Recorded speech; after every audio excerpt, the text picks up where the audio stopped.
Hi friends, welcome back to our channel. ఈరోజు దోసకాయ పచ్చడి ఎలా చేయాలో చూద్దామండి. ఈ పచ్చడి వేడివేడి అన్నంలోకి చాలా బాగుంటుంది. ఇప్పుడు తయారీ విధానం చూద్దాం. ఇక్కడ నేను 2 దోసకాయలు తీసుకున్నాను. వీటిని చిక్కు తీసి ఇలా చిన్న ముక్కలుగా కట్ చేసుకొని ఒక ప్లేట్లో పెట్టి పక్కన పెట్టేసుకోవాలి. స్టవ్ పైన కడాయి పెట్టి ఆయిల్ వేసుకోవాలి. ఆయిల్ వేడయ్యాక పచ్చిమిర్చి వేసి ఫ్రై చేసుకోవాలండి. పచ్చిమిర్చి మీరు తినే కారాన్ని బట్టి తీసుకోవాలి. వీటిని ఇలా కట్ చేసి వేసుకోవాలి.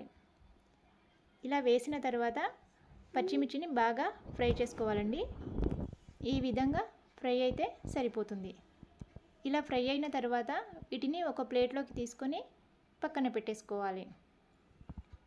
ఇప్పుడు కట్ చేసిన దోసకాయ ముక్కలు వేసుకొని కాస్త ఆయిల్ వేసి ఫ్రై చేసుకోవాలండి. ఇది స్లో ఫ్లేమ్లోనే ఫ్రై చేసుకోవాలి. ఈ విధంగా కలిపిన తర్వాత మూత పెట్టి ఉడకనివ్వాలి.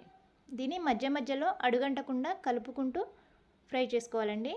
ఇప్పుడు కాస్త పసుపు వేసి కలపాలి.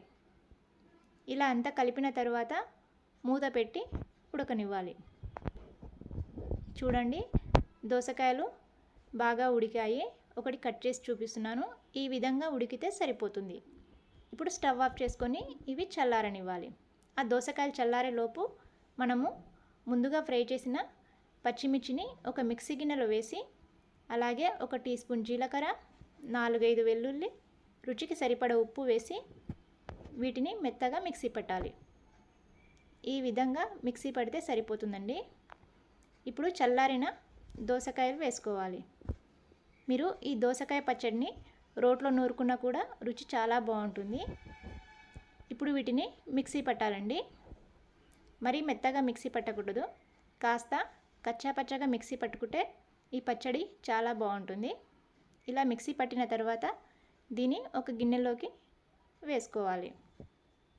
ఇప్పుడు మనము పోపు రెడీ చేసుకుందామండి. స్టవ్ పైన కడాయి పెట్టి ఆయిల్ వేసుకోవాలి.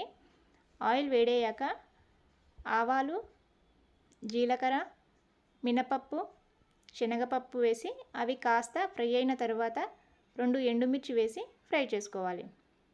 ఇప్పుడు కాస్త కరివేపాకు వేసి ఫ్రై చేసుకొని స్టవ్ ఆఫ్ చేసుకోవాలి. ఇలా రెడీ అయిన పోపుని పచ్చడిలో వేసి కలుపుకోవాలి. అంతే అండి, ఎంతో టేస్టీగా ఉండే దోసకాయ పచ్చడి రెడీ అయింది.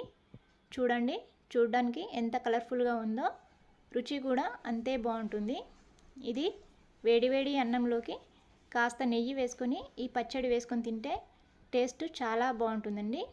మీరు కూడా ఒక్కసారి ట్రై చేసి మీకు ఎలా అనిపించిందో కామెంట్ బాక్స్లో తెలియచేయండి. అలాగే వీడియో కనుక నచ్చినట్లయితే లైక్ చేయండి.